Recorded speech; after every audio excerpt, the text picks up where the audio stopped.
Superintendent's workshop to order. It's 1 o'clock on the 27th of April. By the way, it's also my wife's birthday, so you know Happy what I'm birthday giving to up her. to be here.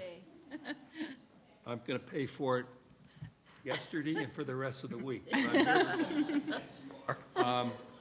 And I'd like to now turn it over to Dr. Moore, our illustrious superintendent. Proud to be here, sir. We do have a number of items on our agenda. Each of them have been reviewed with board members separately, and this is our opportunity to engage in the dialogue publicly with each of these items. The first two items will be presented by Mr. Bass. And with that, I'll turn the floor to Mr. Bass.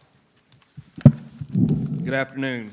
Through the chair, the first item I have is for contracted roof services for roof replacements for 4 facilities. It will be Fellsmere Elementary, Osceola Magnet Elementary, Beachland Elementary, and the Spanish River High School Performing Arts Center. Are there any questions?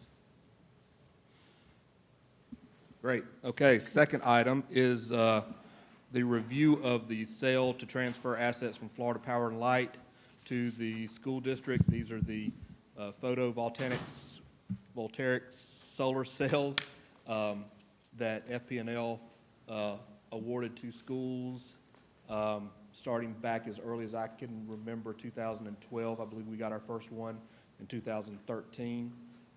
In the bill transfer, after 5 years, the school district would take ownership of those. Any questions? I know you're looking at me because you know I have questions about this. I'm a good forecaster. No, you're good at paying attention earlier in the week when we talked about it. Did you find out the information I requested that we needed to know? You know, you gentlemen weren't here when FP&L had taken over for Vero Electric. And I know we had a few schools that were on that, and we were promised cost savings for that. And also putting these cells on the schools, I would like to know what money we've been promised for that as well. Okay, to the first question, yes, it has been a cost savings going from City of Vero to FP&L, and I've got to pull that number up. I don't have it readily I remember available. you told me the number of 400,000. Okay, so We're the going to find out, 400,000. yeah. each product, each set of panels has an estimated value of around 400,000.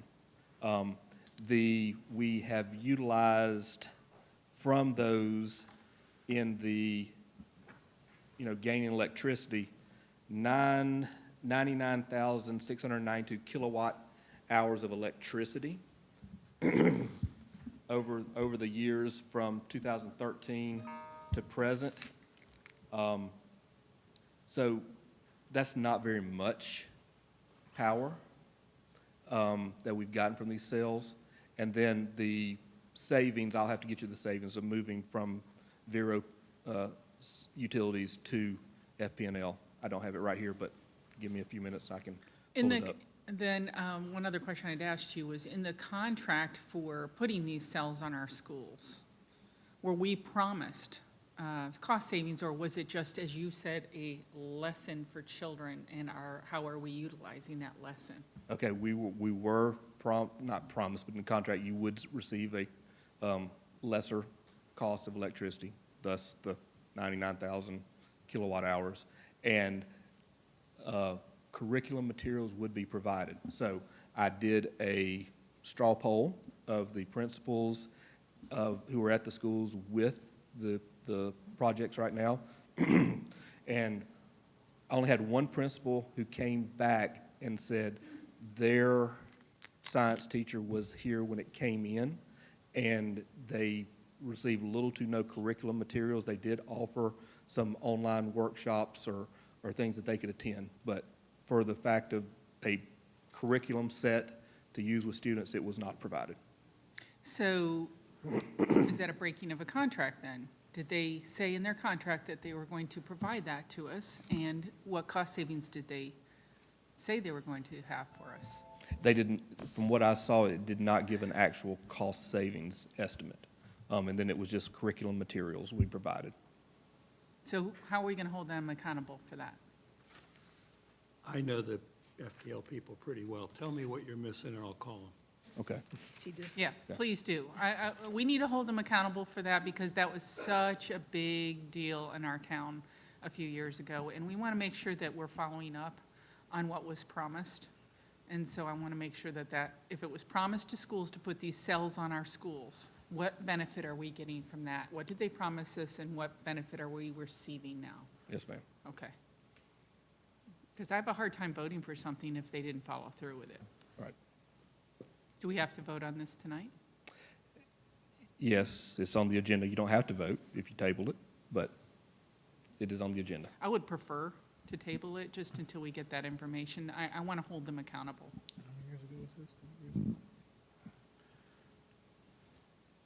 So, through the chair, let us go back and look. I think there's a lot of information that was significantly done a long time ago, where they provided that content from 5 years ago. We'd have to do a little bit more research to see if they did provide it. I think that's the only thing that would be outstanding. Did they provide that curriculum, or curriculum materials is what it's saying? Because they used to have an educator. We used to take our kids down to their field trip. It was awesome, and then they cut all that out. And then they made promises back to the school district, and I want to make sure those promises are being held up. Yes, ma'am. Was this part of the signing of the sale, the purchase and sale agreement between the city and FPL? Was there, this was a side agreement? This was a different agreement. Yes, sir. Strictly, and was it signed at the same time or before the purchase and sale agreement, or don't you know? They were not together. Okay. They were not, yeah. All right, any more questions on that? Yeah, I have a question for Mr. Bass, but not on this specifically. If board members are done with this item? Well, let me just ask about the $400,000 per cell. So that was, we didn't pay for that, No, ma'am. correct? That's what the value of the cells are. Yes, ma'am. And then when we're done with this, it looked like, what was the number I saw on there? There was another number that we have to pay at the end? Is that what it's saying? We're responsible for any maintenance or anything that would occur from the building inside, but they're responsible, just like they would be for any transmission lines, any other lines or anything to the building. So this bill of sale, what are we paying for in the bill of sale? We're not paying anything. This is just a Okay. transfer of this property to Okay, us. that's what I want to make sure. Yes, ma'am. Okay.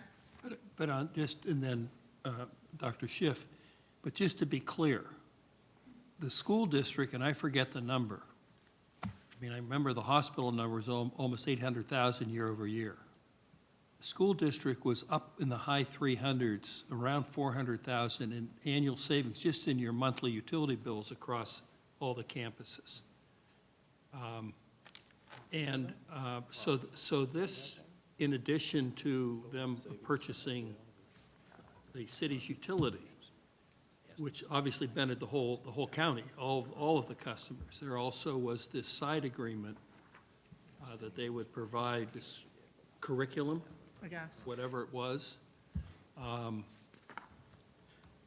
Yeah. If, I mean, I don't need to get in the middle of this, but I can make a quick phone call, and if you tell me the specifics and it's not clear, I'm happy to call one of the people down there.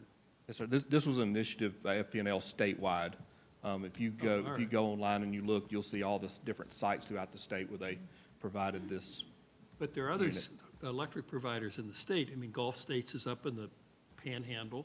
I mean, it's not just FPL.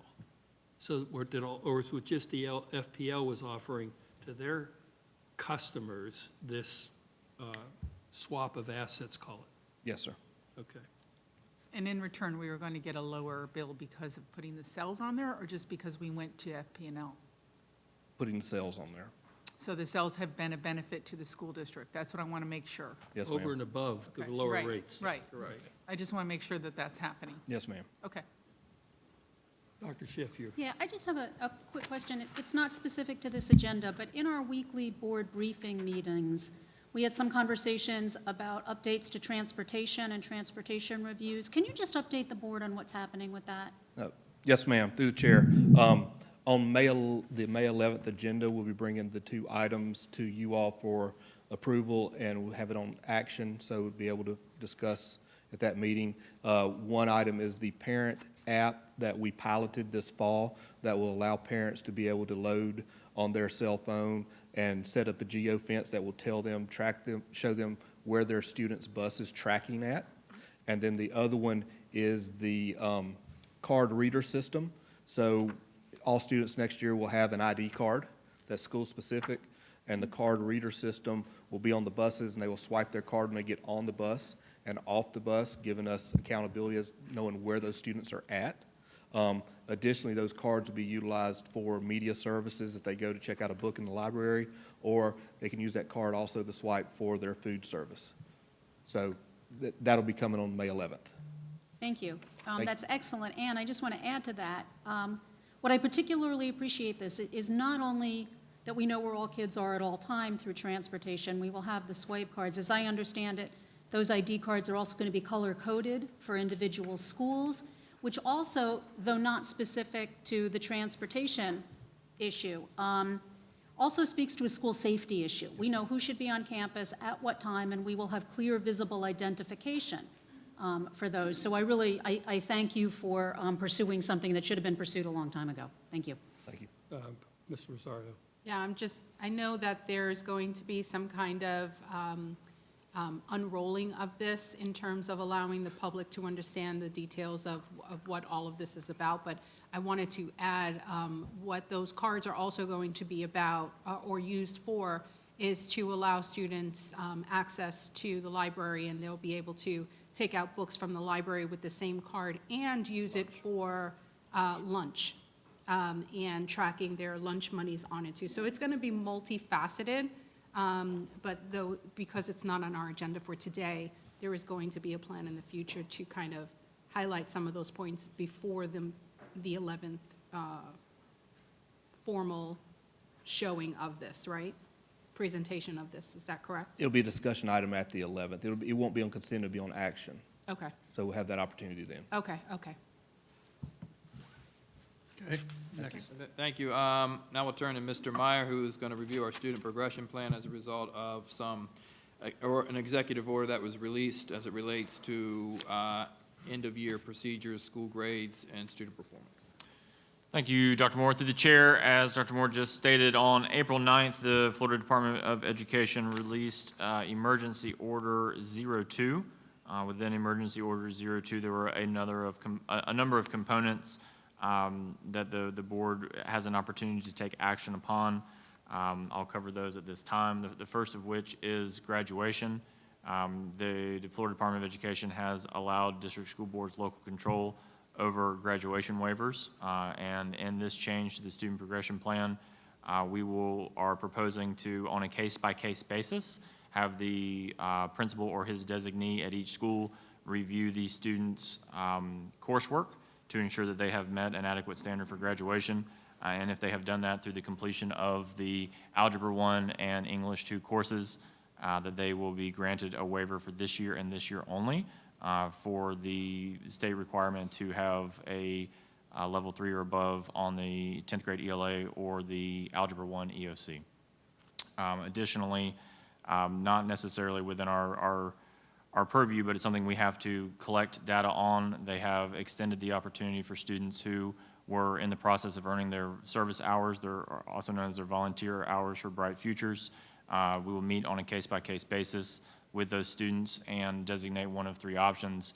A, whether or not they were, they could actually have completed the service hours. B, they could not find an opportunity because so many places may have been closed down that they just could not, find a place to volunteer. Or C, through the student's own health, it was unsafe for the student to complete those. After, on a case-by-case basis, that is determined, we will transmit that to the Department of Education, and that requirement will be waived for those students.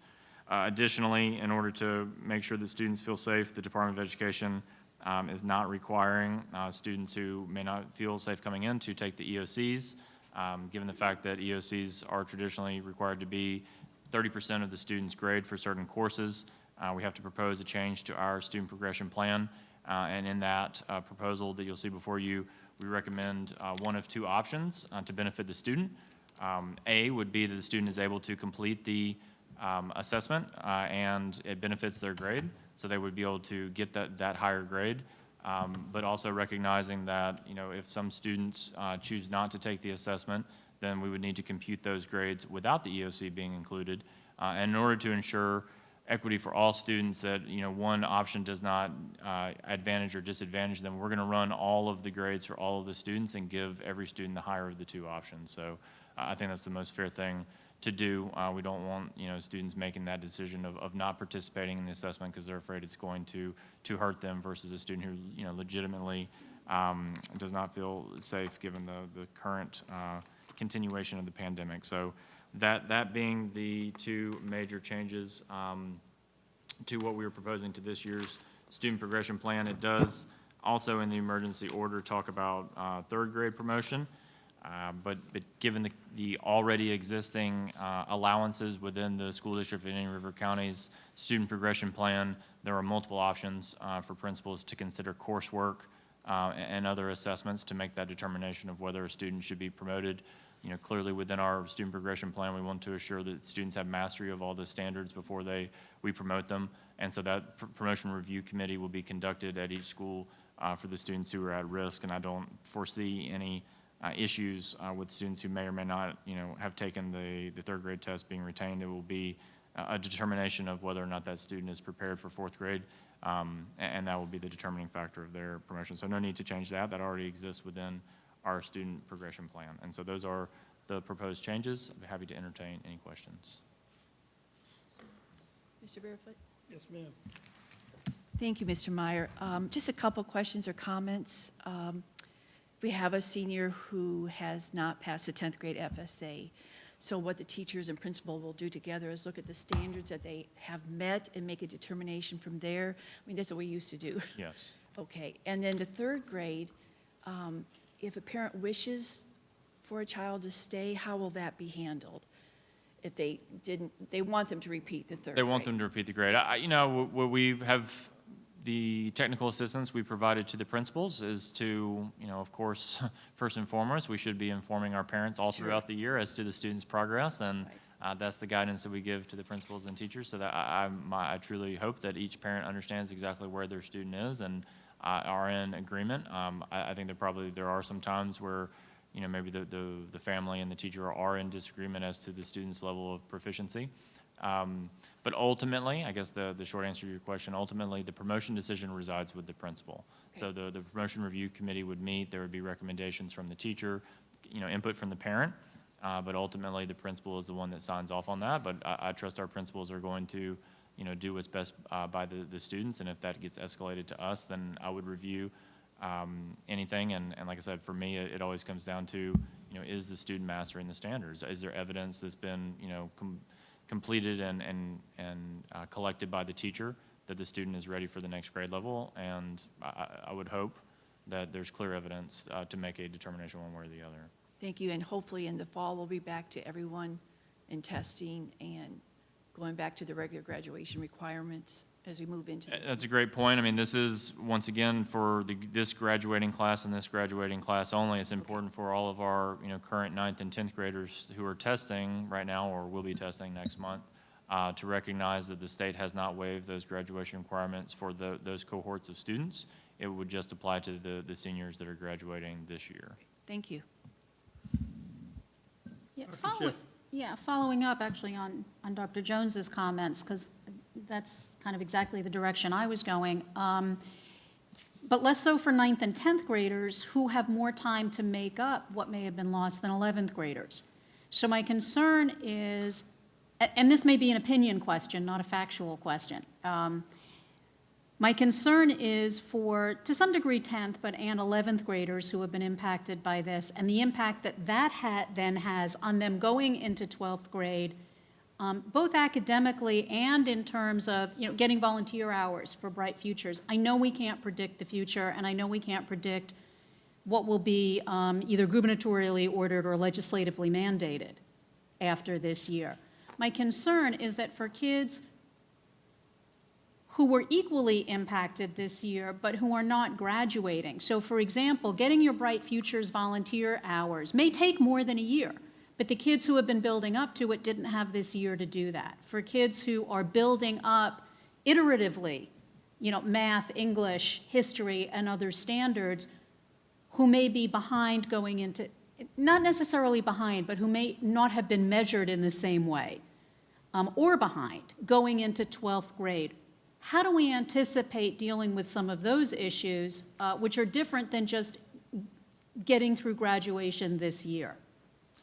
To the chair, I don't want to steal anyone else's thunder, but I would just share that, Dr. Moore has created a data collection system that's kind of like no other. Some of the dashboards that Dr. McMahon has built, we are able to not just look at this year's cohort of graduates, but I can just easily click on a button and see the juniors, the sophomores, the freshmen, whether or not they have met those graduation requirements. And there is that understanding that the current cohorts that are below the seniors, we need to know whether or not they've met those testing requirements and the support that we're giving to them.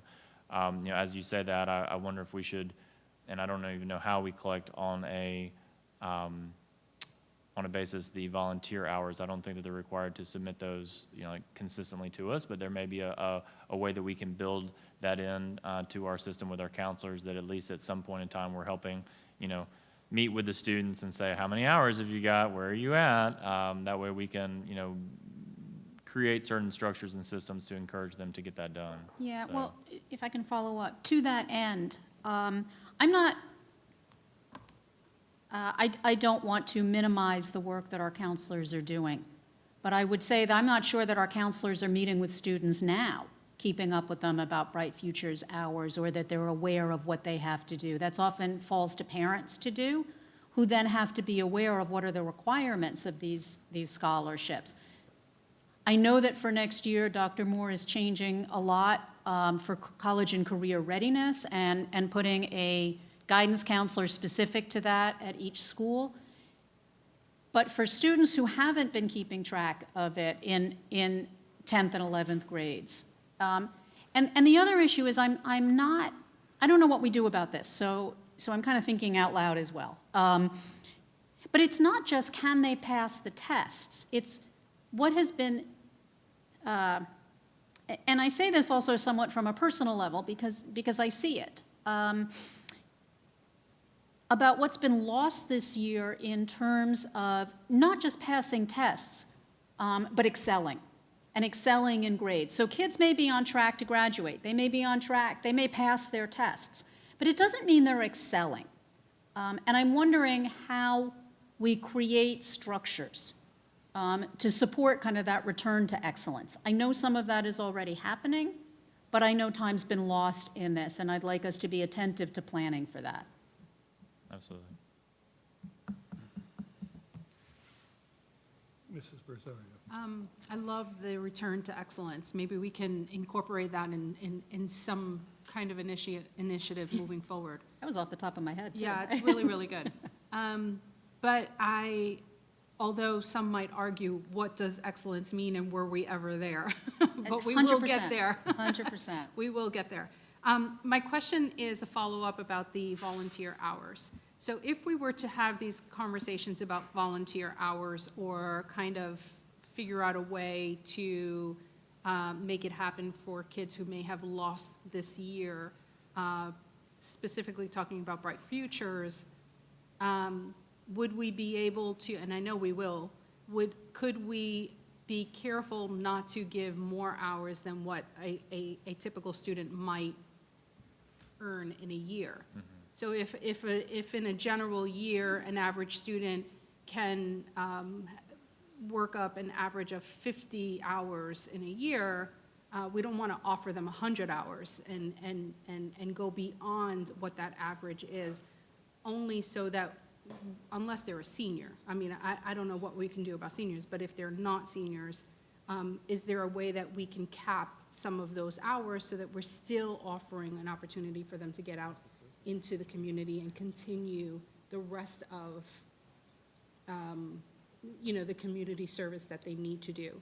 No, absolutely. I understand your question. To the chair, I think that, where I was going was just, sometimes, as Dr. Schiff was saying, the students and maybe the families aren't keeping tabs on that they need to do this, and no one's even asking the question, how many have you done? Right. So it's not even just so much of, we are pressuring them to do it, just asking the question, have you done 10 this year? Have you done 20 this year? Are you on pace? Right. Looking at the pace that you would need to do, so you're not getting to your senior year and, oh my gosh, I've got to do all these in this last year.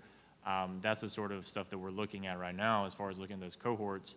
Have they met the different graduation requirements as early as possible? I think that would be interesting support to give them, of just, asking the question, what's your plan for this? When are you going to get the hours? Because you're right, it becomes more difficult to do them all in one year than it is to spread them out. So just proffering the question and checking in with them, I think, would be a good thing to do.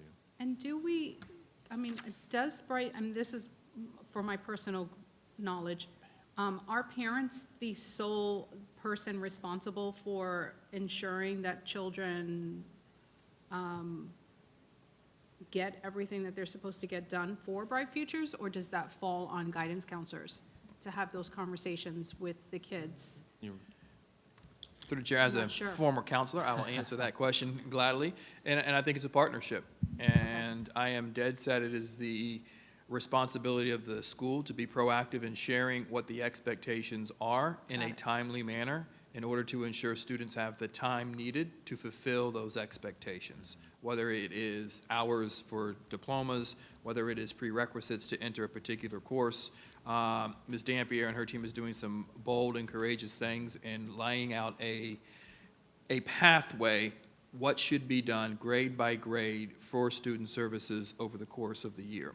You see there are orientations happening at each of our middle schools, going into our middle schools, which is a practice that's happened in the past, didn't happen last year. But clearly defining those conversations just aren't about what you need in 6th grade, but what you need when you go into 9th grade. And then clearly communicating that information over the course of the year. We will be asking the board to authorize a new position at no additional cost, a redistribution of student services and responsibilities. And this would be a path advisor, which is solely ensuring students have opportunities and information from middle school through high school, everything they need to know to be successful in having access to the right courses, being encouraged to go into the right courses, and not having any parent come back to us and say, I would have if I knew. And I think that is just the expectation or burden we should kind of put on our own shoulders to make sure that we're sharing out that information. A piece of paper to go home in a book bag, we fail kids. An announcement to the students, we fail kids. But social media is our friend. Sometimes it's not. But we should be using that and communicating constantly. That's why we've reached out to our faith group-based partners, pushing out information to them. And I think as we roll into the new school year and we roll out these new products, we are going to do a significantly better job in communicating to our parents as well as our students regarding expectations around the total educational experience. So this person or this position that you're going to propose at some point, in my head, before you even mentioned that, I was thinking I was going to ask you to consider a college and career coach. But I'm not sure if the college and career coach would mirror the graduation coaches that we currently have. Are they the same person? Do they do different things? The guidance counselor, then who does what? Like, how does that how does that happen in the schools? Because each one of them, I believe, have an individual purpose. And I think that college and career coaches, which might actually be this path advisor that you're suggesting, is certainly a missing link. And before Mrs. Dampier mentions or follows up on this, I just wanted to say, just this weekend I read a 2004 report from Orange County Public Schools. And in Orange County Public Schools, at the time, they won a particular award for closing the gap, for the most closed gap in their Black African American student population. And one of the things that they implemented, so of course this article goes into all the things that they did at the time to close the gap. I forget, it was a gold award for something, I can't even tell you. But one of the things that they did, which stood out to me, was, and I'll share it with you if you're interested, because I see you already propping up, Mr. Meyer. One of the things that they did was they made sure that every single student had college and career readiness, either prep courses or readiness plan, whatever it is. So I'll definitely share it with you. So, and everyone had to have something written down. No matter what it was, there had to be a goal at the end, which makes sense.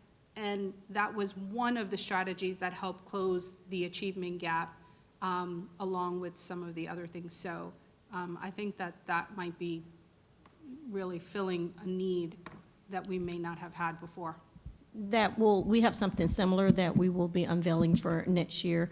It doesn't cost the district anything, called SCORE, and we've had an opportunity to look at it. It's like an inventory where, similar to what we had for Naviance, but it's free to our 2 high schools. And then we have youth science that will be implementing at the middle school level, which is a career. It's like an inventory of the interest. That's where they start. Really, it should start in elementary school, but really that's when they really decide what path that they're interested in at that point in time.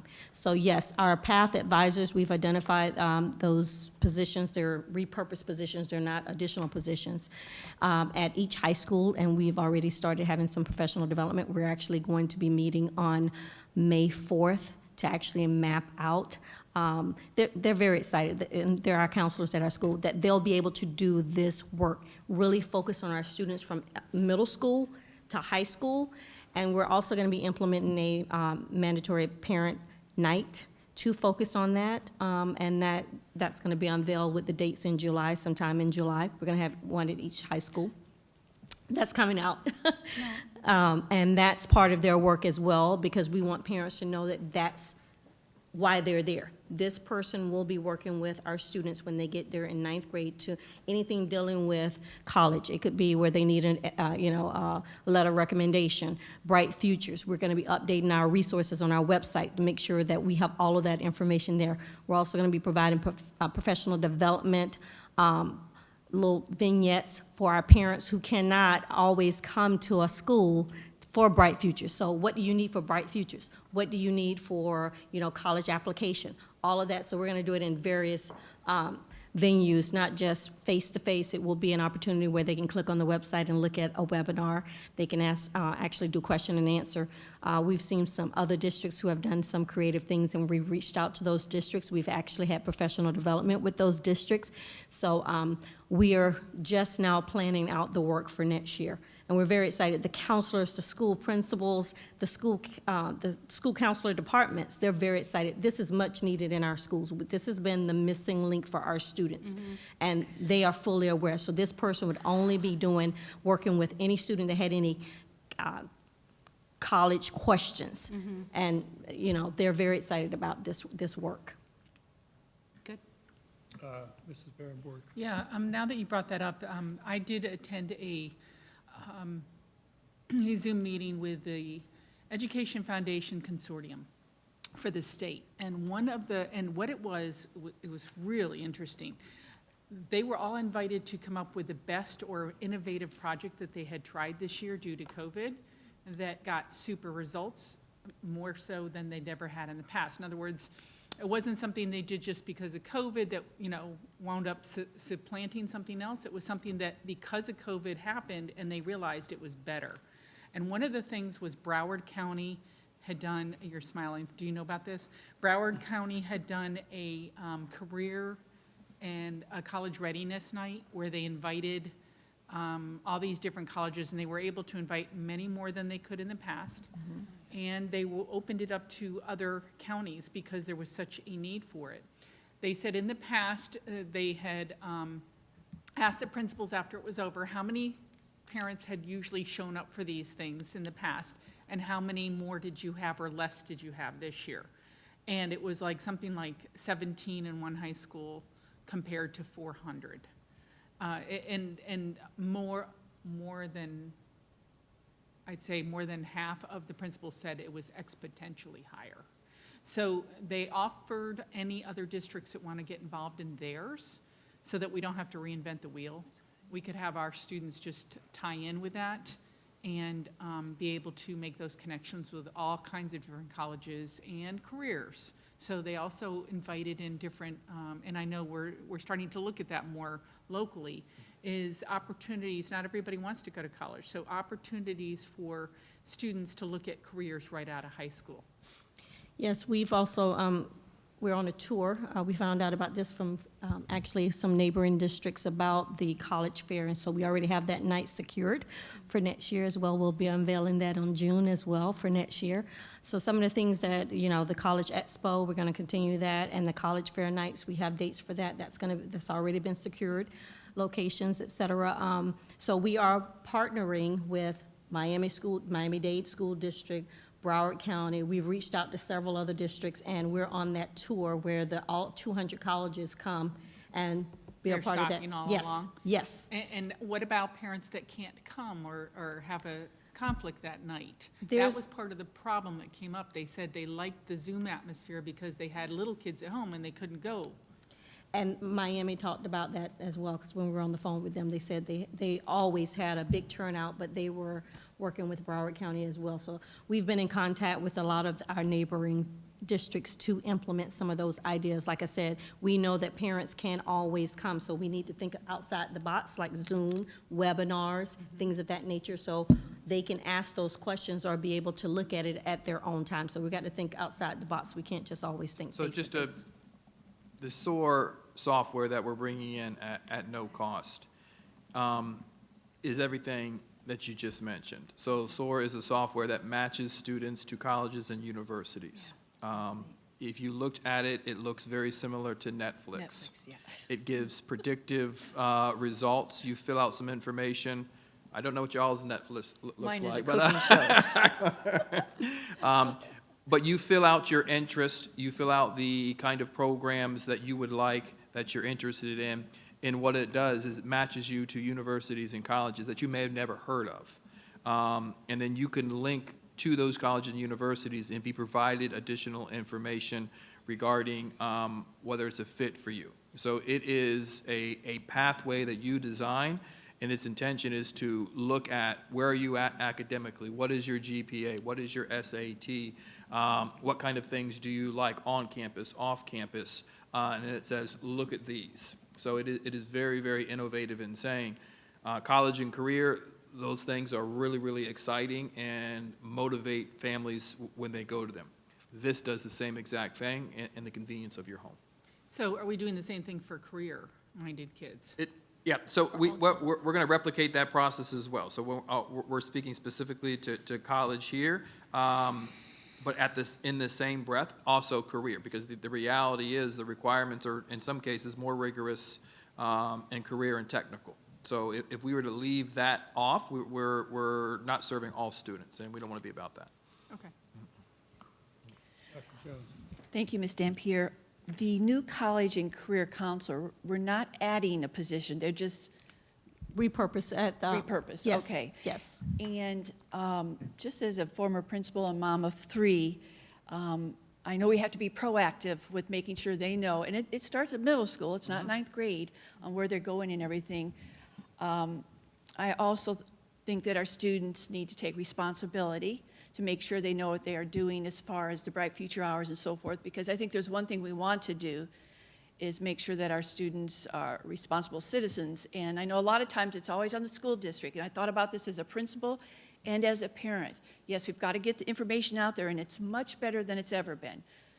Those notes in the folder, okay, those sometimes emails, but the social media and everything will help us get there, but it's not like we're adding someone. So college and career will be huge at both of our high schools, absolutely huge. So just make sure that these counselors have the support, because their numbers used to be about 350, 400 to 1. What is it now? So we use the school-based allocation model, so as the numbers continue to grow, they would generate an additional counselor. Okay. I And- just and then- want to make sure because they have a lot on their plate also.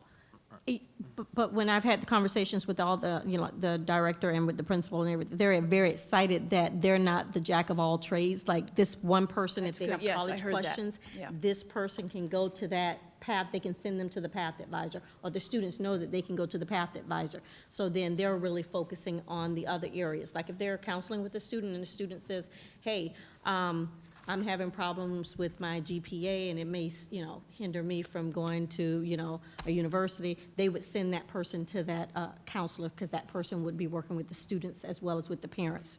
So they were very excited that it's going to be one person that's focused in that particular area instead of having everybody focusing on the college area, even though they will be knowledgeable about it. Sure. Thank you. So, as a parent who's very excited about benefiting from this, as a soon-to-be parent of a senior, I have experienced much of this firsthand. No, don't get scared. It's like, oh no, now I'm nervous. But a couple of things that I've observed that I'd like to throw into this plan. In terms, of like bright futures and volunteer hours, right now, my son has a fantastic counselor, best of the bunch, got, great things to say about him. But he's got so much to do that he's not keeping track of, all 400 kids or however many it is that he has. So unless I'm keeping track of bright futures, for example, and unless I have opportunity, unless I can figure out where and how my child's going to volunteer and how that's going to work, as a parent, we need help with that. We need to know about volunteer opportunities. We need notifications, for example, or push-out calls saying, hey, the food bank needs 10 hours. We need 10 kids, or something like that. Because parents keeping track of all of that on top of multiple children, multiple jobs, managing all of it is hard. We could use some help. So that's one thing. I wouldn't mind, again, as a parent, I know we get robocalls from the school principals a lot. We're going to fix that. Yeah.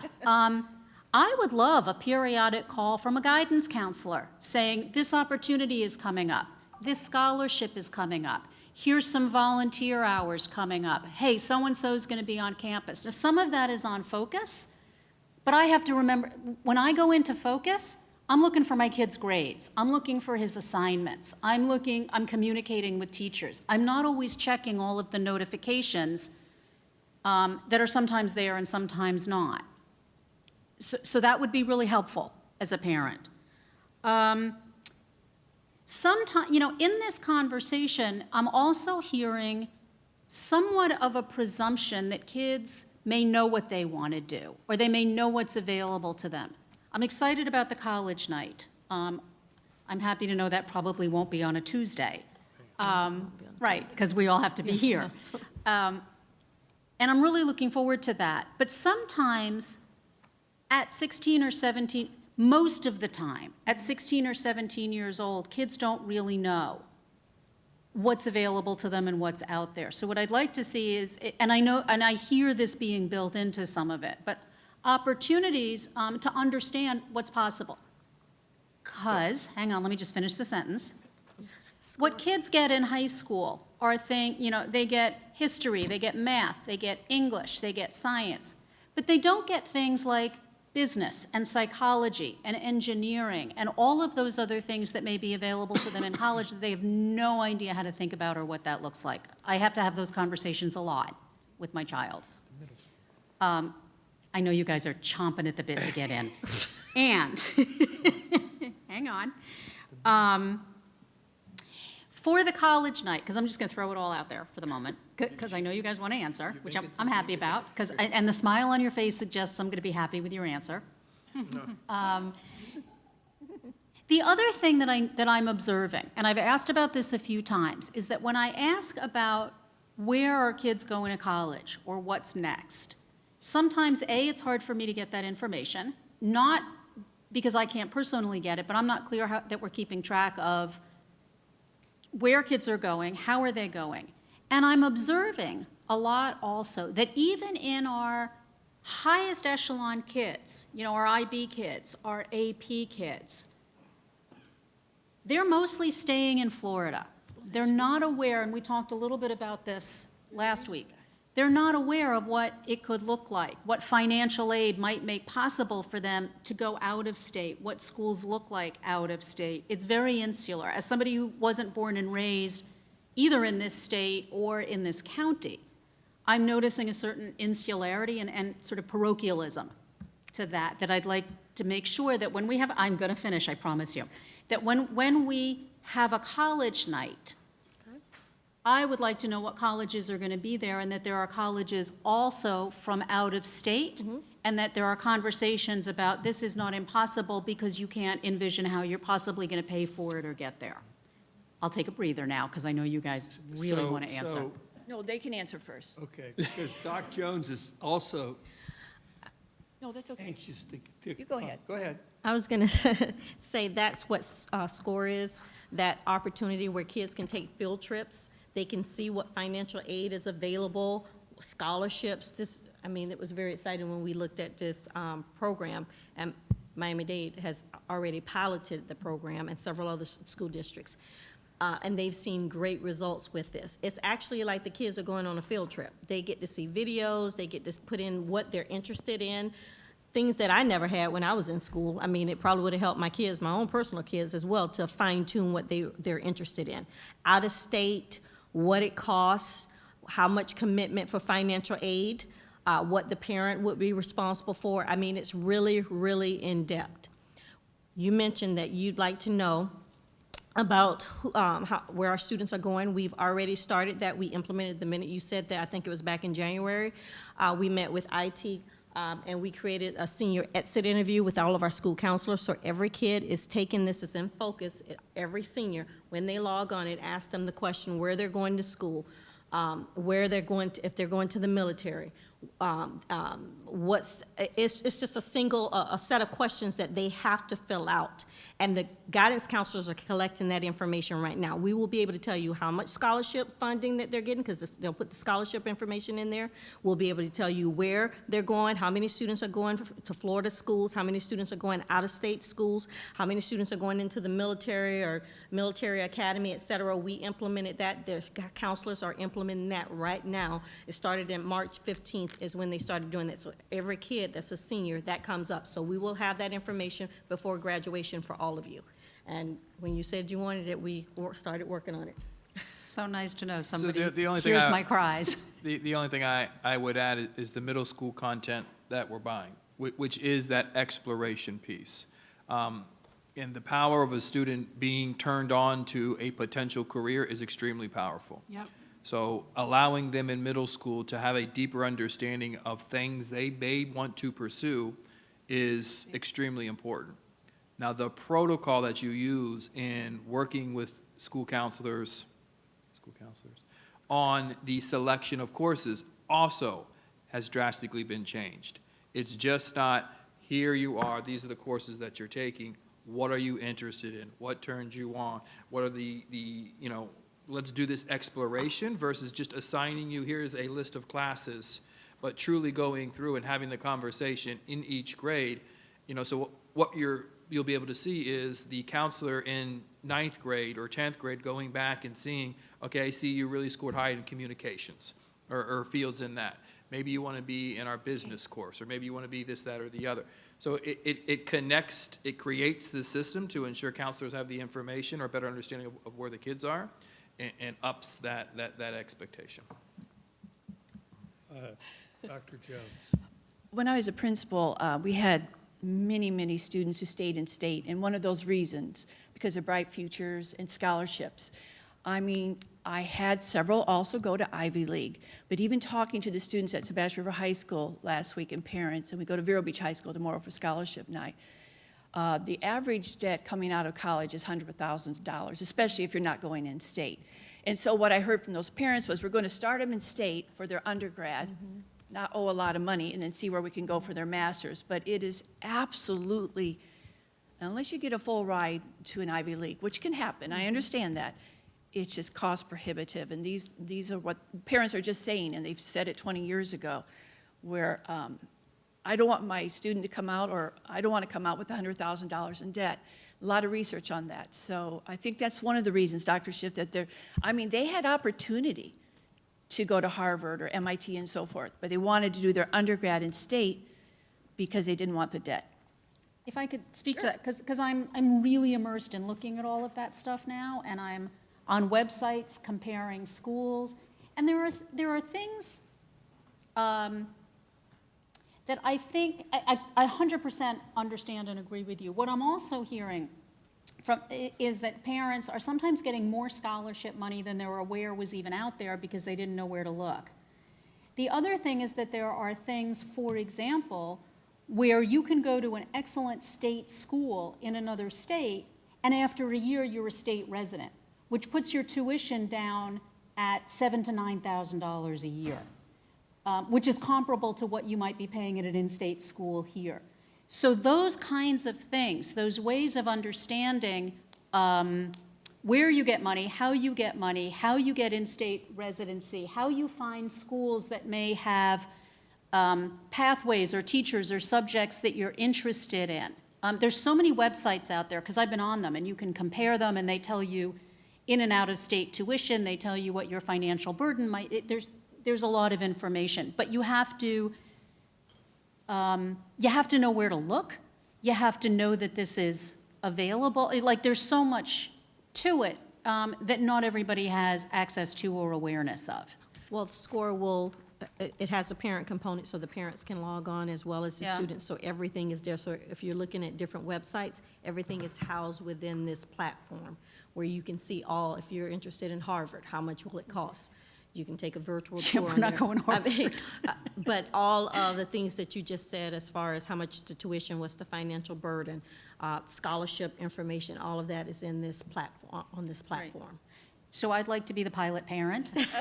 When we're rolling that out, call me into the office any day, because I'm ready. Okay. Mr. Zari, you're next. Thank you. I don't want to spend too much time on this because I know that there is going to be a day when you will unveil what this will look like for us. But there was mention about collaboration, and I forget who mentioned it.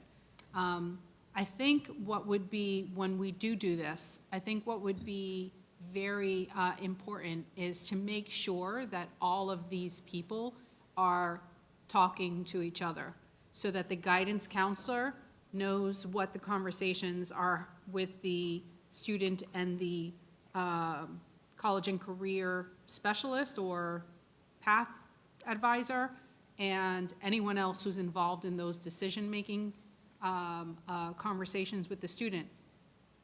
The worst thing is to have a disconnect, and then the student is getting 3 different pieces of information. Whereas when everybody is on the same page, then the student is no longer a number, and the student becomes very important. And I know I'm preaching to the choir here, but as a guidance counselor trying to schedule and not knowing what the interests are of the student, that makes it very, very difficult to do. So making sure that everybody's on the same page is very important. Yeah, and just a closing comment. I know that one thing you talked about was out-of-state versus in-state, but you also need to talk about private versus Absolutely. state. And that's because Absolutely. my daughter wound up going to a private school with getting a lot more scholarship Yes. money, and it cost her a lot less money to go to that school than it did for our boys. Granted, she also Exactly got my an point. athletic scholarship, which helped. But I do know that there was a bill going through the Senate, I'm not quite sure if it got signed yet, that affects Bright Futures. So we do need to pay attention to what's happening with Bright Futures as well. Can I respond to that for a second?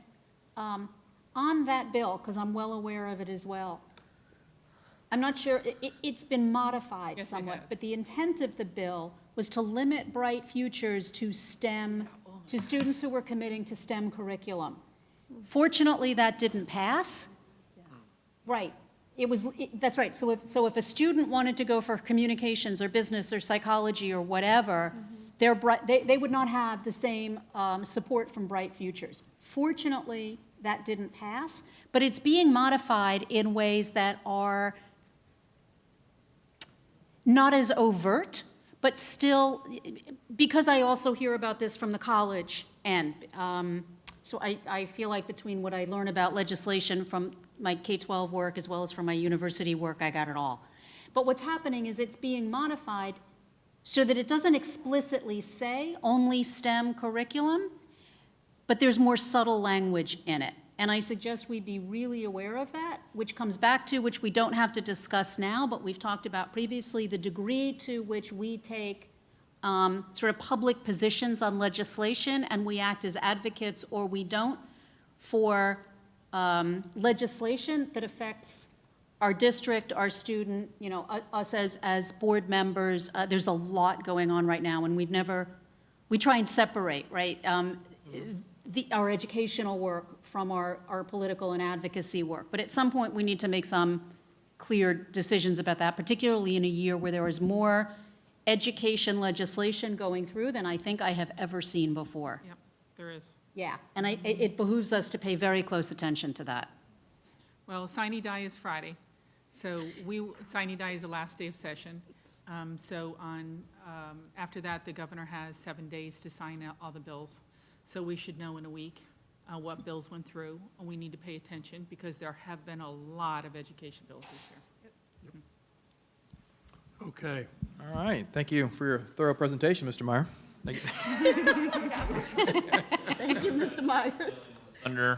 Ms. Dampier did a great job, very proud to be on her team. But I should note, because this is kind of related to testing, we are in the midst of testing, as Mr. Meyer mentioned, a great deal of grace being provided through the state, which we're thankful for.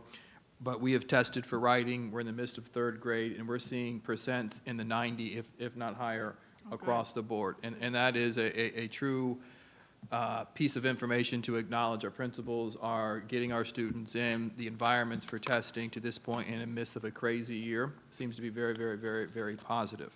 In terms of possible issues to take up with Tallahassee, waived for graduation the requirements this year. Yes. But next year, as Dr. Jones has mentioned a number of times, goes back into effect and we lose the PERT. Yep. So that is going to be significant. So there may be opportunities really to say we need to have that PERT back in place to offset those students who for the last 2 years have been waived. So we're very concerned about that, just to put that on your radars. Now we're moving to Ms. Dampier to go over the policies that have been discussed. Thank you, Dr. Moore. Through the chair. Neola policies, we're pleased to bring that item back. As you know, that Neola provides us with 2 updates a year for policies. This is our second one. We had one in the fall. Our staff has been working hard to ensure that these policies are aligned to state legislation and federal changes in law. And we have a process in place that all of our cabinet members have met with their teams and had the opportunity to work with staff and review and edit policies. And on March 11th, cabinet members, we met with the school board attorney and Neola and had a chance to review the policies under their area of supervision, our cabinet members.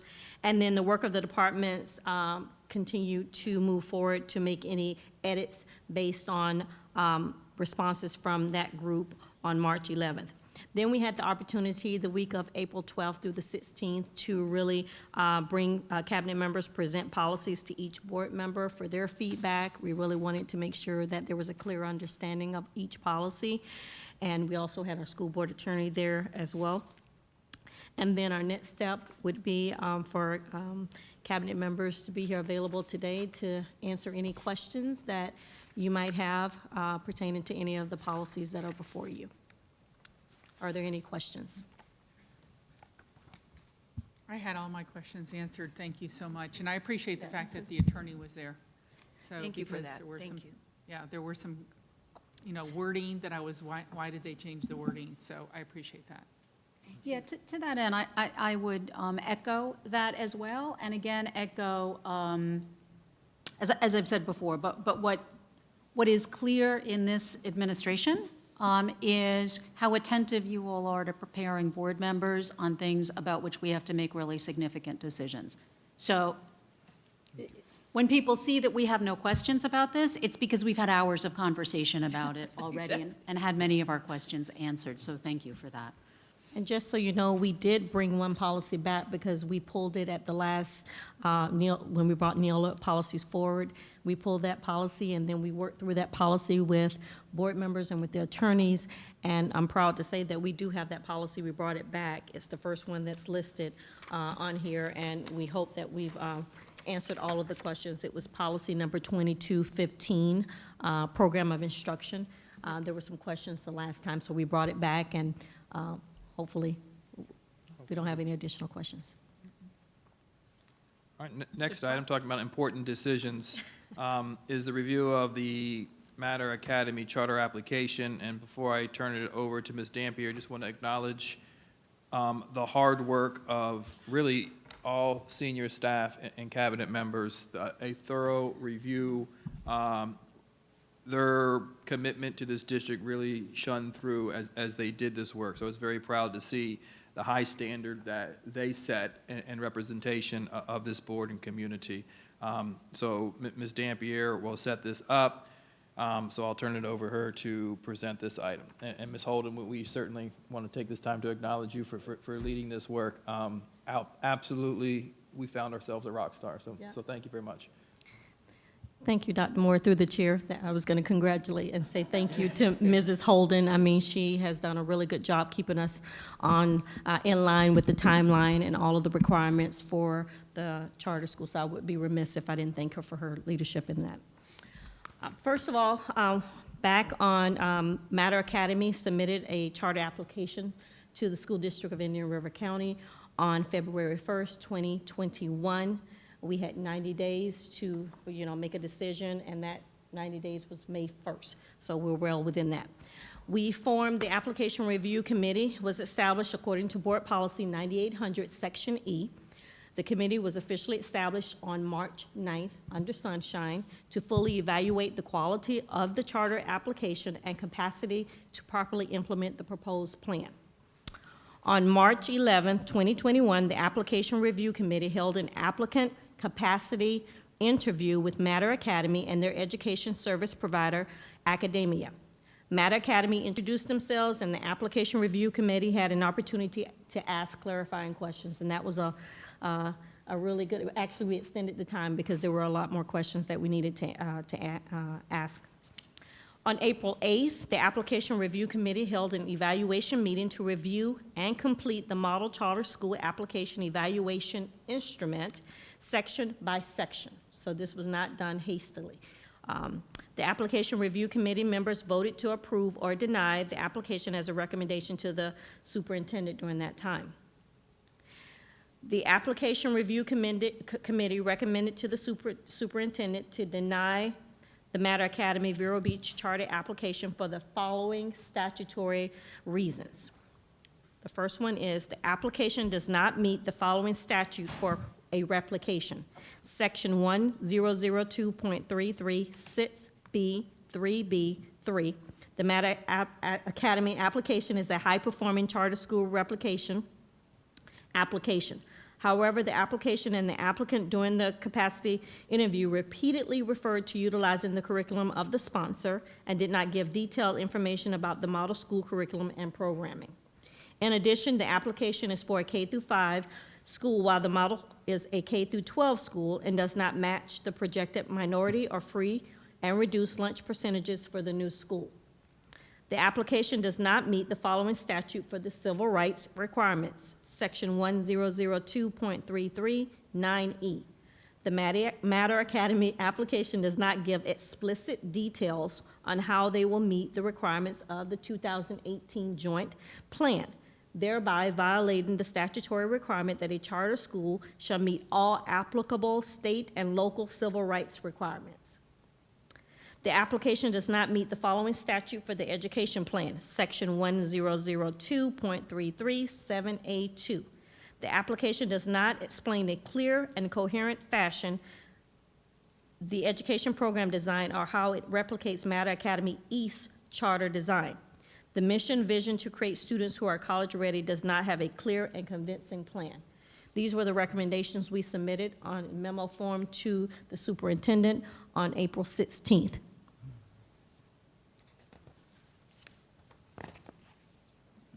That information came to me, and then I made a recommendation for tonight's board meeting, for the board not to approve the application. Just prior to starting this meeting, we did receive written communication from the charter company asking us to withdraw the item. So tonight, when we begin the meeting, at their request, we will withdraw the item. Therefore, there'll be no need to have a vote. If they would want to reapply, they would have to do so in the new school year and resubmit and go through the entire process again. So therefore, they have withdrawn their application. Where does that leave Somerset? Somerset is a separate charter that has been approved. They're currently in their third year of 5 in order to open and operate. And if I misspoke, Suzanne, could you?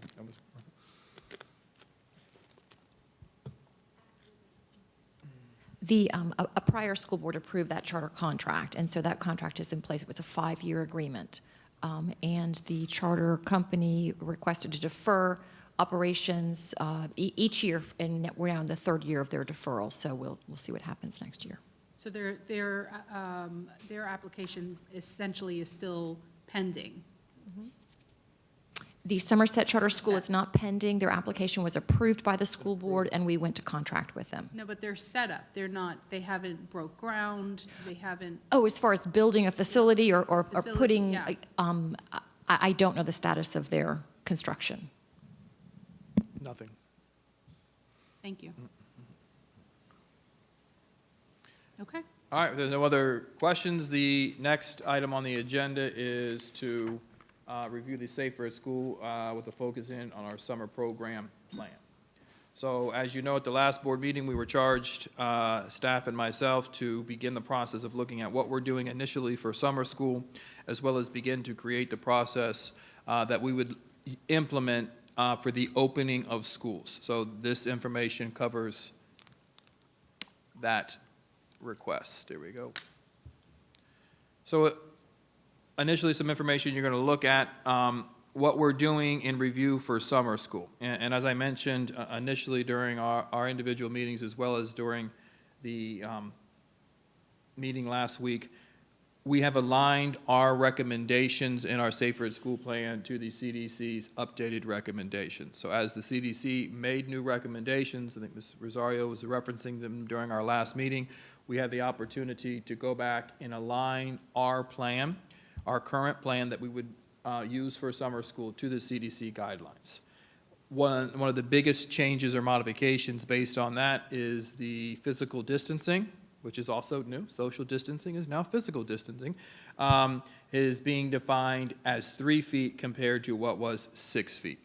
That is tremendous in terms of the opportunity to provide students the option of wearing a mask under that 3-foot rule. In fact, when you look at summer school based on the number of students that are attending, obviously, although significantly increased in comparison to previous years, it's still a very, very small percentage of students who will be in our schools. Our schools are going to be, the schools won't be at capacity. We'll have the opportunity to use the absolute largest spaces. So we'll have the opportunity to allow students to be at a desk and have the option of wearing a mask because they'll be outside of that 3-foot physical distancing. So we feel very comfortable based on just that one shift. What we'll be able to experience in summer school is a drastic increase in the opportunity or the amount of time a student would be able to choose to wear a mask. Some other things we were able to update in our plan: refillable water bottle stations are on all campuses. We've incorporated 61, 6 at our high schools each, 4 at our middle schools each, and 2 at our elementary schools. We've also added the opportunity inside of an elementary classroom under the supervision of a teacher. If you just wanted to fill your water bottle in that classroom water fountain, why not allow them to do that versus walking all the way across the campus? We thought that was a smart move. We're allowing volunteers will be permitted back on campus, and they'll follow the same Safer at School guidelines. The release for the healthcare provider was something that we had in our plan. We've removed that, which is a convenience for our families. Summer program orientations will have the opportunity to be held face-to-face. As you know, the quarantine window was 7 to 14 days. Now, it was 7 to 14 days as compared to being the strict 14 with the opportunity after the 5th day to get the test and be released. That is, once again, a great deal of flexibility. And then the newest information that was just added is the individuals identified as close contact who are fully vaccinated or were previously diagnosed with COVID-19 in the last 3 months may not need to quarantine. So that will help reduce the number of quarantines, and we think based on the size and space, we're going to be able to provide a summer school environment in which kids are drastically expanding their opportunities to be without a mask. This slide just takes you a little bit better, deeper in terms of what the meaning of 6 feet to 3 feet was. And I wanted to get a better understanding as to what that means. So I called Storm Grove Middle School. I asked Ms. Bieber, the principal, if this was in effect 3 feet in a regular school year, would you be able to have students have the option of wearing a mask in your regular classrooms? And her answer was yes. Called our largest high school, which is one of the largest high schools in the state, and asked Mr. O'Keefe that same question, and he said in almost all of them. So this is drastically even going to improve if this was a regular school year. As I said, in summer school, we think this is going to be very, very, very good. Goals in terms of plan, revision, support the implementation of needed prevention, health, and safety measures to maximize student and staff safety for all.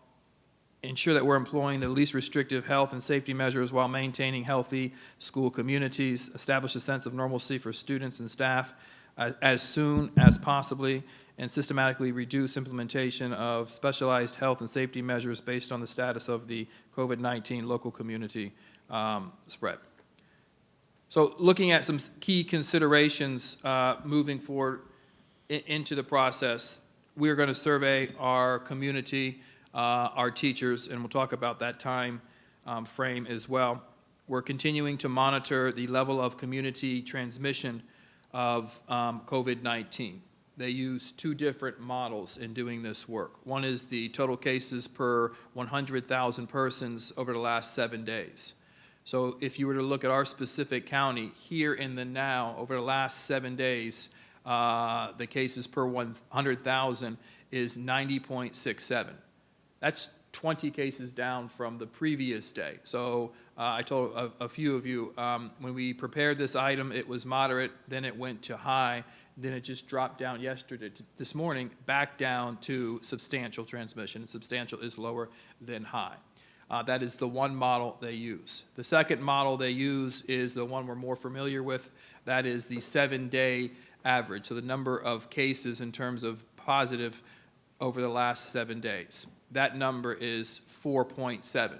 Once again, it went down 0.7 from the previous 7-day average. So when you look at that, we were in the moderate area, and now we just moved in today into the low transmission, which is the blue. They say you take the higher of the two to determine when you should begin the process of implementing this plan. So in the 100,000 person category, we just moved down to substantial, and in the typical daily 7-day average, we are at 4.7.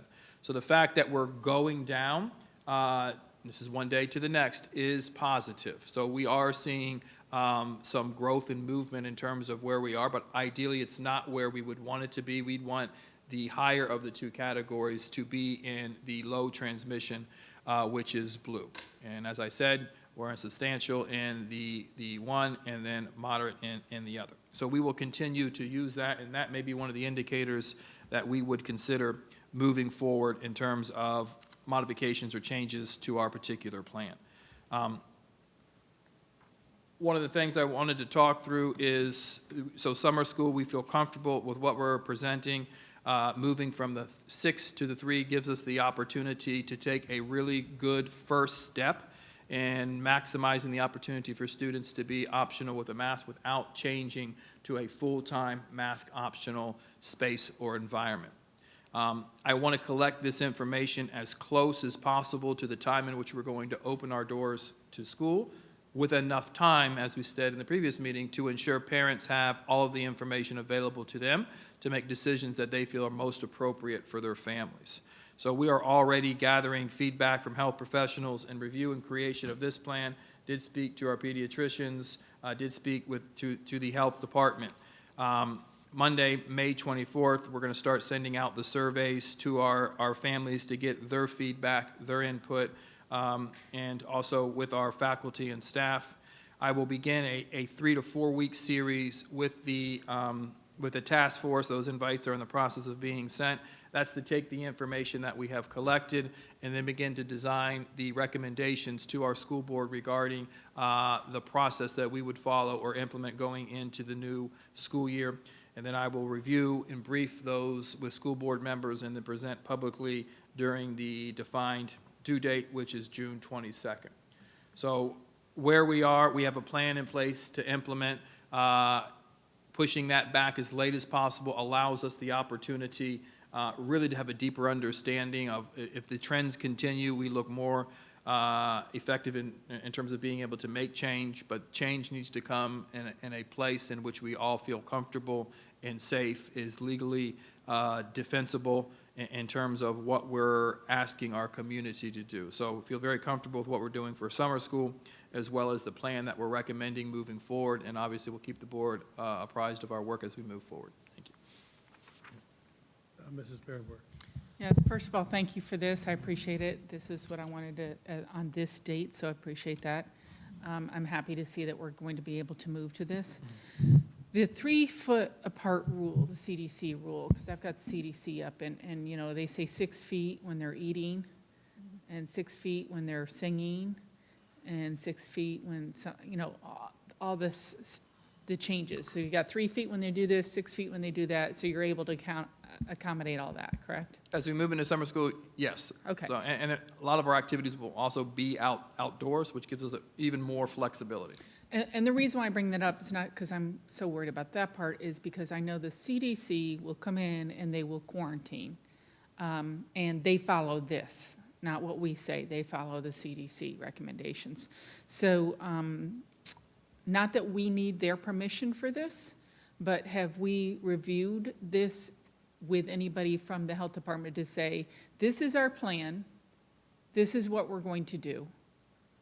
If you're going to quarantine kids, you need to pay attention to this, what it says on the CDC site, which is 3 feet when they're in this position. So we're gonna be within whatever it says on the CDC so that they can't come in and quarantine kids. So the answer to your question is yes, we have shared it.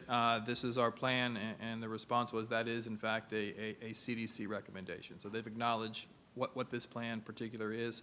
We will be convening a separate group of pediatricians to work with me, Mr. Bass, and team as we go into the next school year, really to determine how do we position ourselves to minimize the impact of quarantine. So we understand the role the health department plays, but are there things that we can do with medical professionals, you know, proactive steps that we can take to mitigate the impact of quarantine? We think with the 6 to 3, there are opportunities to do so, as well as some other, you know, strategies that we can put in place. The goal really is to minimize, do everything we possibly can do to minimize quarantines, because we need our kids in school. Okay, and the requirement of a release from a healthcare provider, thank you for removing that, but it's also because that was the way that a child could get an exceptionality, correct? Well, that was when a student was sent home with COVID, they were required at the end of their time to go and get a letter from the doctor versus you go home, you're home without symptoms for Okay. 48 hours. So they just have to stay home. It was an If they're additional quarantined, burden. they have to stay Yes. home for 7 days, and then they can come back, Yeah. and they don't need a health provider's It was release. just an Okay. additional burden we placed on our families. It is. Mrs. Rosario. Thank you. Well, students who have a medical condition, it's still optional that parents would be able to bring in a medical note for that. I mean, it's still listed on here. It hasn't been removed No, from ma'am. there. The other thing that I wanted to mention, because you mentioned most of the activities are going to be outdoors. We have I just wanted to remind the public that we have two different summer programs going on simultaneously. At least that's the plan, right? We have one that's the academic piece, and then we have one that is sort of like a summer camp, right? Are we still labeling the summer camp, or what are the two names for both of them so that I name them effectively? I know one, we were working on changing the name at some point. That's STARS, the chair of Stars. STARS, Okay. correct. And the more academically oriented one for elementary school students is the Level Up. The Level Up, okay. The STARS and the Level Up. So the Level Up will traditionally be indoors, in a classroom, essentially, and that's where we have the 3 feet distancing. But the ones that are in the STARS program, which is the more active outside camp-like structure, activities that are outdoors, I see on our responsibilities checklist are optional, but we're not mandating masks for outdoor activities, correct? Correct, and just for a point of clarity, the academic one is still going to be fun, and the fun one is still going to have a component of academics. So, Thank you for that. I'm so glad that you clarified that. I also wanted to make mention to parents, I don't know if you're watching online, that there are 2 separate added flyers, I suppose. One for students, which is really in this nice summer style, you know, icon. Mrs. Maddox, this must be you. I see all eyes on Mrs. Maddox. But it basically identifies the rights and responsibilities for students so that in kids' terms, they understand when face coverings are required and when they are optional, though I wish we could go to fully optional, as you know. And then the next one is a more detailed face coverings, rights and responsibilities for adults. I would ask Dr. Moore if we can add these 2 as within the booklet, as attachments to the booklet. So when parents pull up the booklet, these would automatically be in there as well. So my next question is, how are we dispersing and getting out the kids' flyer 1? that information will be posted on our website. It will be visible in the schools that will be open, very similar to what we did previously. It will be in classrooms. It will be wherever students are and wherever parents are dropping them off, as well as pushed out through social media. Okay, and my last comment, I want to say a plug, which I know that you know, but I want to make it public. Ever since we have, well, this whole year, ever since Mr. Eric Seymour has been placed in the position of being from the Office of Advocacy with regard to face coverings and things like that, I have heard nothing but great things about his response to parents who have had concerns or questions. They have received immediate feedback, immediate support. So I think that it is just for me to give him that plug and say thank you to him for being in this role and for really putting students first in the way that he does it. He does it so well. I don't know anybody else who Absolutely. would be able to handle that. Transformational, It's absolutely. very, very transformational. good. So thank you for that. Dr. Jones? As we begin the fall, will there be a transitional program? So we anticipate moving our IR virtual school and providing that option to parents if that is the way they would want to proceed. So IR virtual will be opening and running. When you look at virtual and transitional, they both exist under an executive order that we Correct. fully anticipate expiring. Okay. And part of that, the advantages of that is it allowed us to keep students at their particular schools and receive full funding for those Correct. particular students. So we would lose class size funds, we would lose transportation funds if that executive order wasn't in place. Executive order will not be expired, but those services, if families choose to access them, will go through IR virtual. IR virtual, okay. And then the June 22nd, you're going to look at all the information we have at that time to see what it will look like to open in the fall. Absolutely, and have the opportunity to have that dialogue with the board and give you every assurance that we've done everything that's safe and secure, and making a recommendation that each of us can be proud about. Thank you. And that would include FTE funding being, That is a big component of it. Yeah. You know, that FTE component is going to be huge, but, you know, right now, our stance is we want students in brick and mortar. I think we've really demonstrated that we can do this in a very, very successful way in terms of what's going on in classrooms, as well as our health and safety measures. We want students in school. I would be very excited if we had 95% of our students back in school next year, and that 5%, which is a tremendous, we only had 40, before COVID existed, there were only 35 to 40 students in IR Virtual. And IR Virtual next year will be our own teachers. We have absolute experts now. They've had a year of training. You know, we're probably going to have to add a principal. We're probably going to have to add staff. It's going to be Good. a full-on school next year. That's what we're anticipating and planning for. Okay, thank you. Mr. Sario? Yeah, at some point, some time ago, I can't even remember when it was, the question about virtual school offering some classes over the summer as part of a virtual camp, or some other options for students who are traveling, or for students who need to make up some credits, rather than going someplace else like Florida Virtual. How do we, you know, open up some opportunity for them? And I know that we talked about it in, you know, lightly with some nods, but I'm not sure that we actually discussed what that would look like. Have you all had further conversations Yeah, of so this? we have courses for recovery that will be taking place over the summer. Those will be under the traditional virtual model that we currently have in place. We're creating a program in which we're going to be providing additional support, whether it be through a faith-based camp or a typical summer camp, where we're providing tutoring services just if you needed to have access to it. So we push out programming kind of that we do over the course of the year, very similar to what we did last year. These are things to keep you engaged if you're staying home, but we want to provide the additional arm of support, which could be logging on, scheduling a time, and then you have a teacher available to help you through the math problem or the reading passage or whatever it may be. So that's an additional arm that we're going to be offering, in addition to tripling the number of students provided summer services. That's good. can I ask?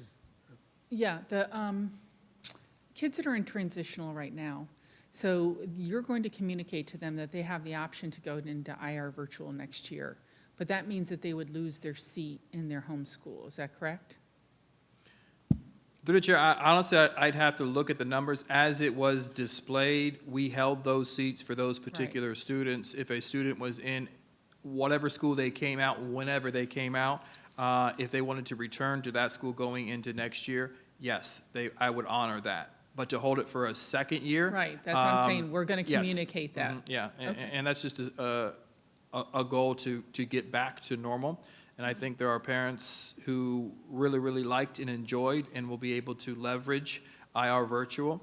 And there are students who I know for a fact are in transitional or virtual, were ready to come back, but just didn't want to go through the transition. So they're writing it out for the rest of the school year and looking forward to returning. So we anticipate 95%. Okay, so you mentioned maybe adding principal and staff. I know like Mosaic in St. Lucie, they have their own letter grade.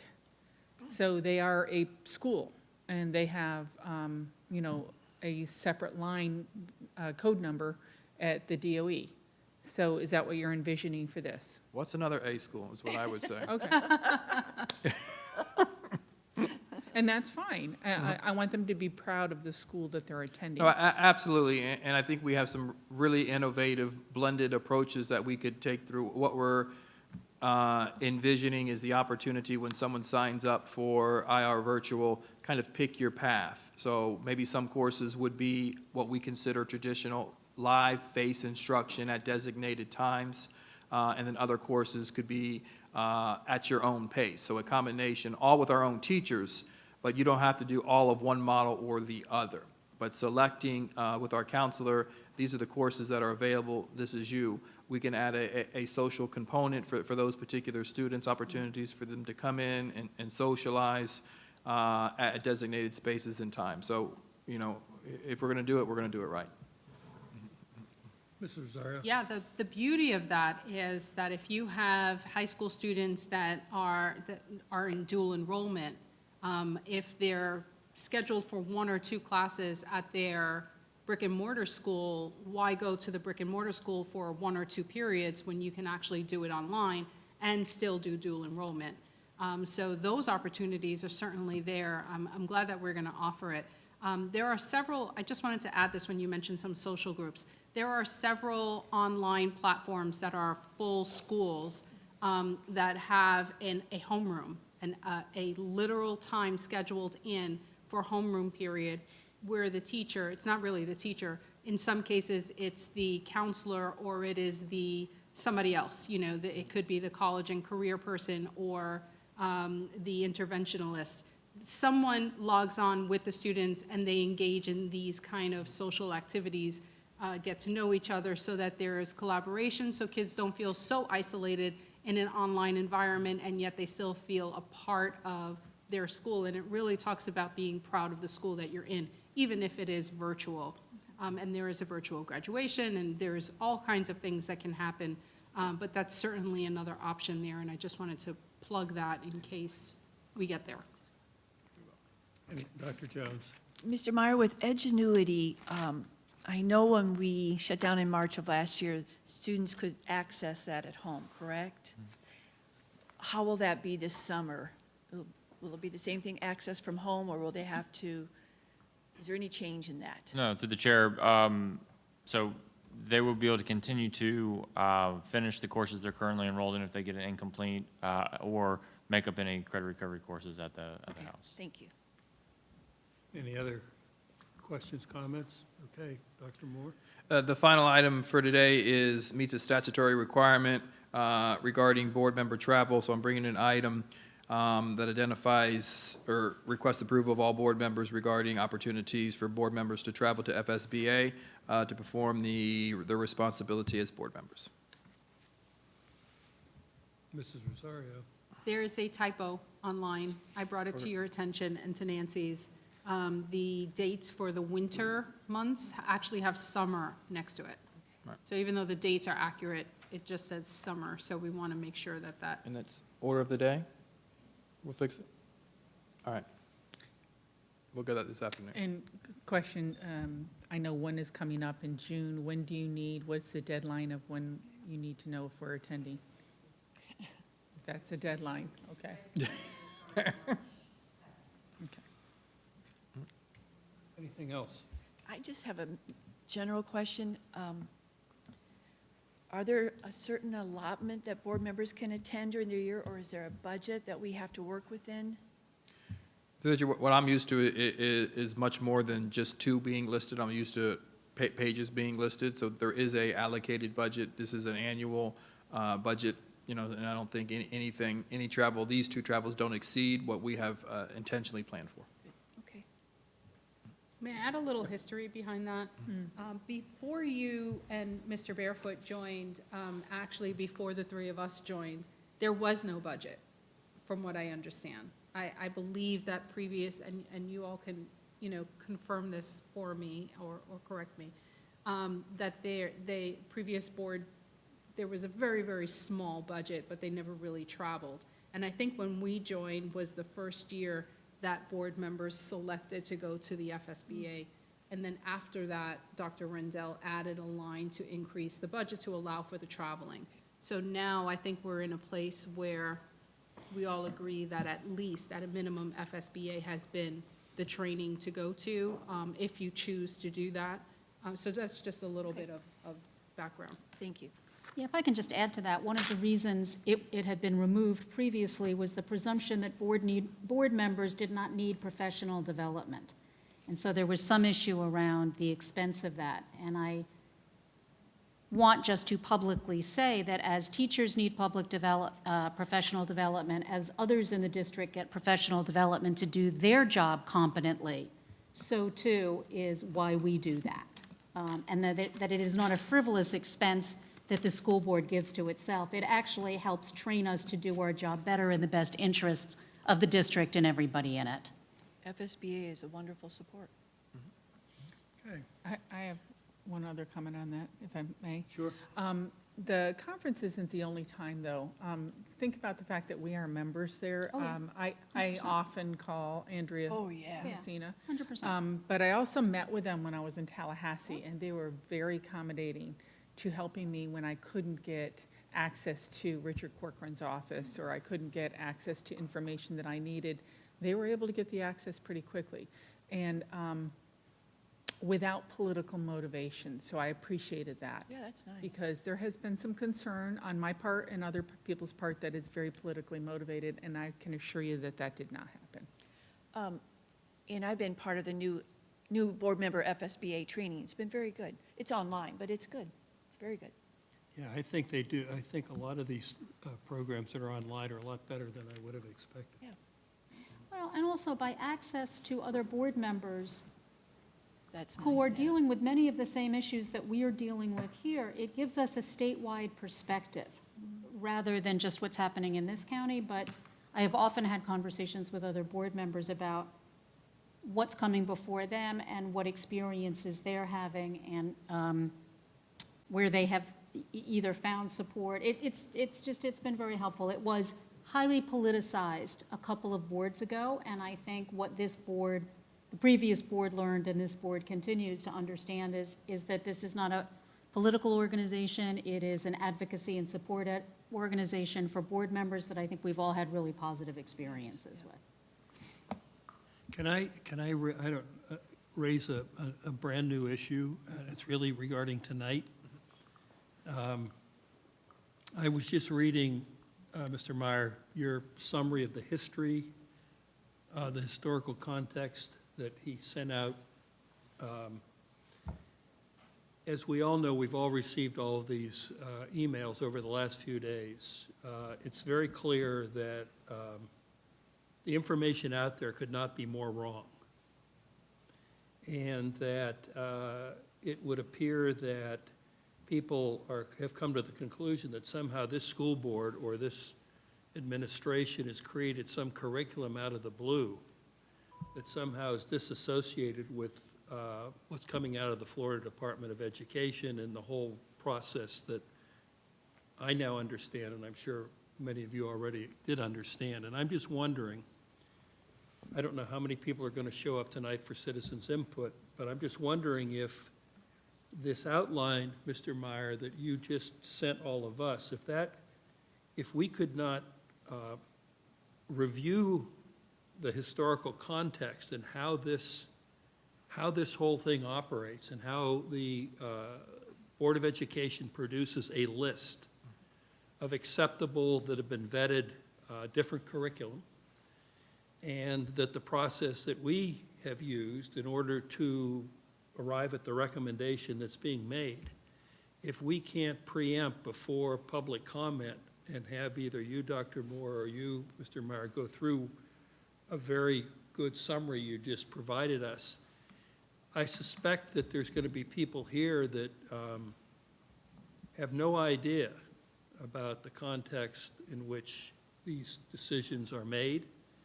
And my guess is could very well, not that I'm looking to limit public input, but when it's so wrong as it appears so much of the noise seems to be, that by putting a short presentation or discussion before citizens' input, we could avoid a lot of, and really educate whoever's watching, online as well as who might be here in person. And more than willing to do so now, because we've got a little bit of time, or as well as this evening. And I think the district did follow a very clearly defined process that was laid out by the state as we moved into new standards. But I think Mr. Meyer and team should be proud of the work that they've done in adhering to that clear defined process. Well, I just was quickly reading, I didn't read every word, but I think you really did a nice job of laying what you just sent us out, and whether we do it now or both, I think it would be well worth I agree. our time, because this is out of control as far as I'm concerned now. You know, it's a small group of people that, which is true with most of this kind of stuff, that sometimes they're right. In this case, they're, in my opinion, they're way off base. I don't speak for anybody else, and I just think that this is an opportunity to educate the public, because it's clear they don't understand, and frankly, until, you know, in the one-on-one briefings, I'm not sure I understood the process that results in the recommendation that you all are making. So I don't know how my other board members feel about this, but, I mean, if we're going Yeah. to have the conversation, why not just save it for this evening? We've had our one-on-ones with Dr. Moore and Mr. Meyer up until now. I'm not so sure. I mean, we're going to wind up having, the whole point of having the conversation would be for the public to hear. the only what- question is yeah. there public listening now that might not be listening I tonight? don't know if we would have, if you have people who are going to come in and want to speak to that item, having the conversation and having the public who will be here physically hear it is different than assuming everybody is watching online. Well, my goal would be to get the information out there in whatever form as soon as possible, and it just, I don't want someone to come here and get all emotional about it and find out that they're completely off base. I mean, I'm happy either way, but I don't know how other people feel about it. I'm fine with doing something tonight as before citizen input, either from Mr. Meyer or Dr. Moore. I've served on textbook level at district, school, and state a while ago on standards before they were called standards. HSCT, criterion reference, everything else. So much work. And if you look at that timeline that I worked with Ms. Esplin on when I was executive director for secondary, you have got to be on target. You have got to be on target. And then you don't even get the state adopted until after you've made these decisions. And then if it's not state adopted, where do you go from there, and where they give you the money? So there's a lot in this at all levels. And I think something tonight would be, you know, proactive for all of our citizens. You know, I agree with that. I have served on a state curriculum committee. They're not And I'm going fun. to tell you, no, it took a year to vet these materials that we looked at. 1 year. And when you're looking, I have the actual paper, because I asked Mr. Meyer for it, for what happened for this adoption, because I wanted to know, what is everybody so upset about? And I started to look at it, and then I went back and I looked at the state statutes, and then I also know, because I've been through it, that this goes through Richard Corcoran's office at the DOE. He signs off on it, correct? And the governor signs off on it. He's aware of it, and it's vetted. And that's why I'm so confused as to why people are upset. I think it's people stirring the pot, and they're using a couple of terms that are in there that are sensitive terms. And when I saw the terms, it perked my ears. And I was like, wait, what's this? And then I started to ask questions, and I started to go through it, and I went through the statute, and I read exactly what the publisher has to do, and the publisher's doing what they have to do. They're not inserting extra. The concern I think I have, that I think others have, is teachers will see a comment that it says to do XYZ with social justice or whatever the term is that people are upset with, and they're concerned, and I am too, that sometimes teachers go outside that box, and they do go above and beyond what the standard says. And I have been assured that you're going to go through with professional development to make sure that doesn't happen, that we have checks and balances for those things, correct? Okay.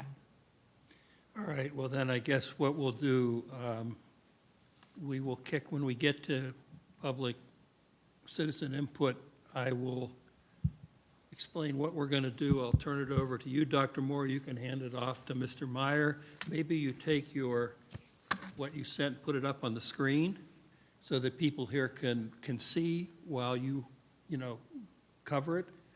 And hopefully that will answer a lot of the questions and concerns. There will still, I'm sure, be a few. It's an opportunity for their moment of glory, but I really think that a little education, we are, after all, involved in education. This is an opportunity to perhaps educate the public that at the present point in time are not all that well educated on this particular topic. Could I also recommend that if Mr. Meyer is going to do a presentation, that there's some other information that he also provided that was also significant in addition to the historical context that you provided for tonight, which also states not only the approval of the commissioner and by extension his superior, the governor, the Department of Education, but that I believe it's 44 out of 67 districts have adopted these exact same materials that have been vetted for the past year by the Department of Education, that this is not Indian River County going rogue, but rather being consistent with what's happening in the rest of the state and has been directed from Tallahassee. Okay. And I just say the most important information I think I've received is a state statute and what it describes here, and it's very important. All right, so you can think about how you guys would like to. Can you get that So, ready? gave you We will some- have it ready. Now you have more. All right, anything else anyone would like to raise before we adjourn at 2:45? Meeting adjourned. Thank you. Thank you, sir.